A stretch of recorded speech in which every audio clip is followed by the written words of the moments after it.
Hey guys, I'm Dimension Jumper. Today I'll be doing my top 5 favourite announcements from PlayStation State of Play. Now, last night on June 2nd, it was.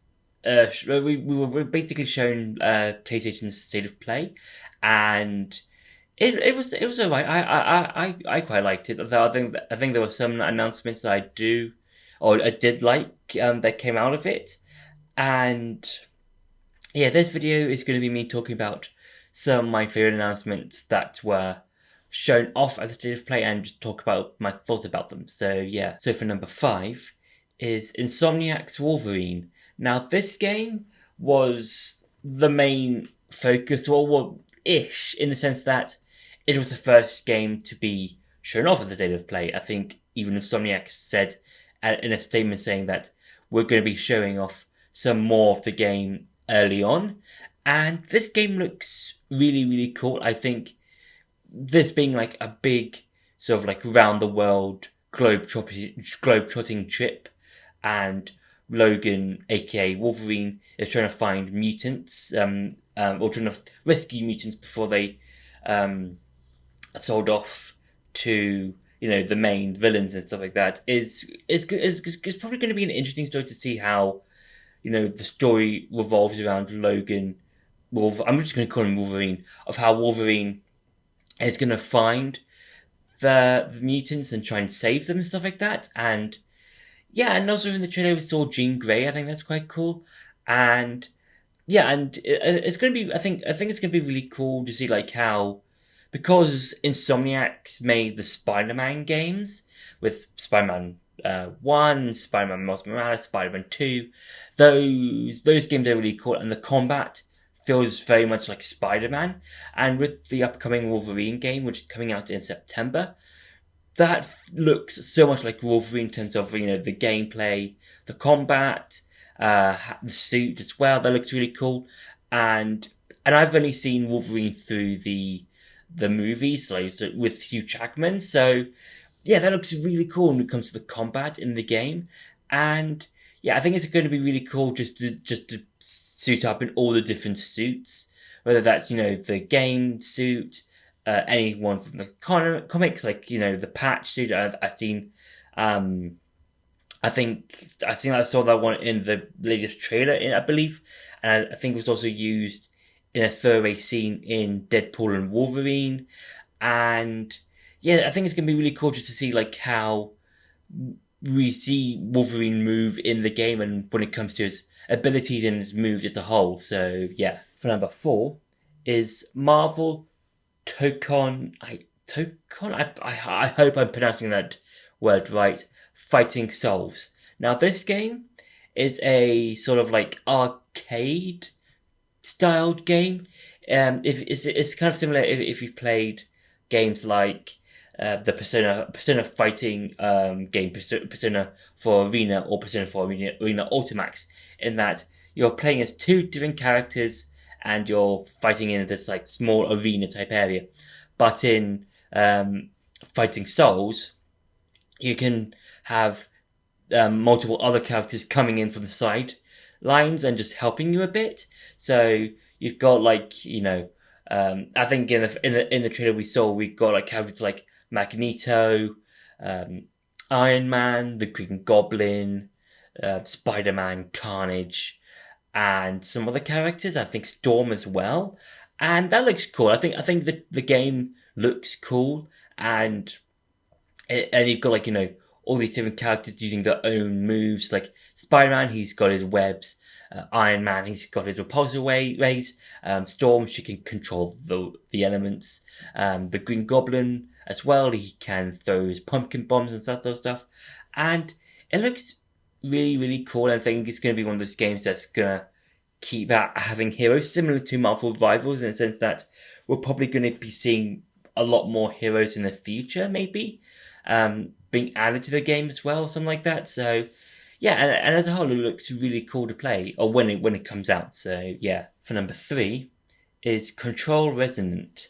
Now this game looks quite cool. It's got that sort of like, because you're in this like sort of like weird otherworldly town city area, and yeah, it looks cool. And I think if you have to like use your abilities in the game to like control where you need to go and stuff like that, and how you might use it in combat and stuff like that. And yeah, it feels like, as well as it looks like one of those like weird mind sort of like numbing games in the sense that your mind is gonna be or like you're gonna it's meant to confuse the mind in the sense that, okay, I'm here, but the main objective is way over the other side, past these enemies, and you've got all these different obstacles in front of you, and you have to like use your abilities and use the terrain around you to get to the objective. And I think that's what we've seen so far in terms of the story and the trailers and stuff like that. In that, okay, we need to get to this location. Let's use the environment to move around and stuff like that, and it looks really cool. And I think it's going to be fun. So yeah, for number 2 is Silent Hill Townfall.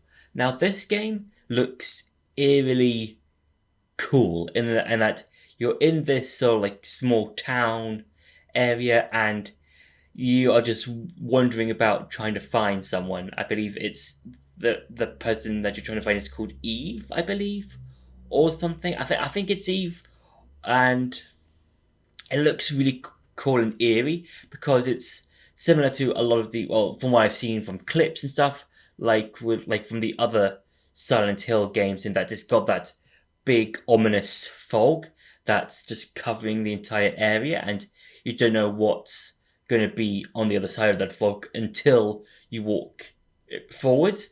And yeah, it looks really eerie in that you're just like you're just wandering about trying to find your friend and just trying to see how you might be able to find them and trying to avoid all the enemies and stuff like that.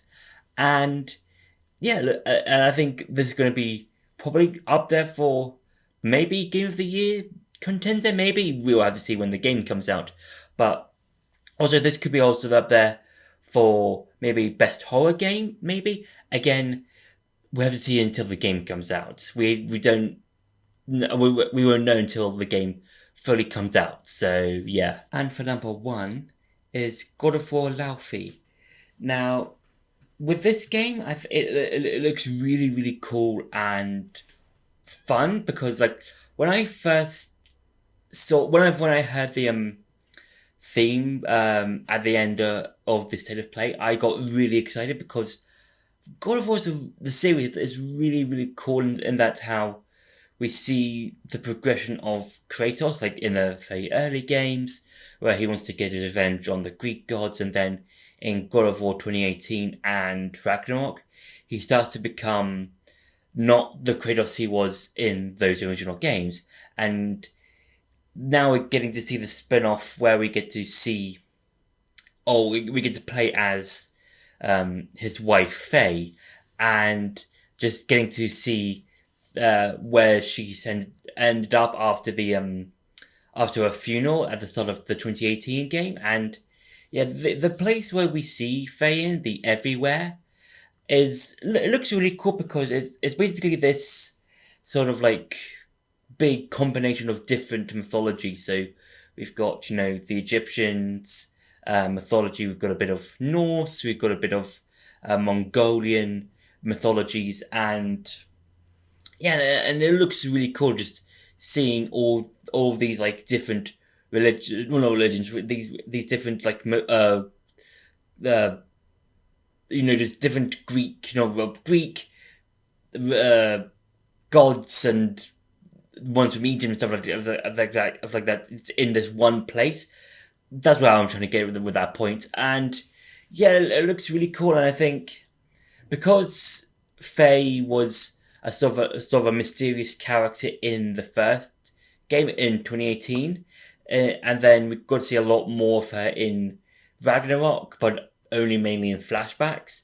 I think it's going to be really cool to see how she fights a whole lot, because we have known that Faye was a fighter in 2018 and Ragnarok, and now we're going to and we saw her in the trailer doing that, and now we're going to see her full on just fighting different enemies and fighting these two gods of war from their own mythologies. And yeah, that's going to look so really cool and fun. And in terms of like how we're going to see Faith fight, because we've seen Kratos fight um, in the original games and in God of War 2018 and Ragnarok, but now we're going to see Faith fight. And I do want to make a video in more detail about this in terms of how the game might look a lot more in terms of the combat and how it might progress as a whole in that video that I do want to make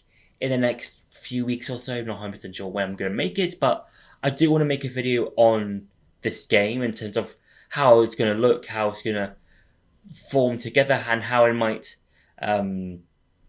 intertwine with God of War 2018 and Ragnarok. So yeah, but as a whole, it looks really really cool, and it's gonna be so fun when it does come out.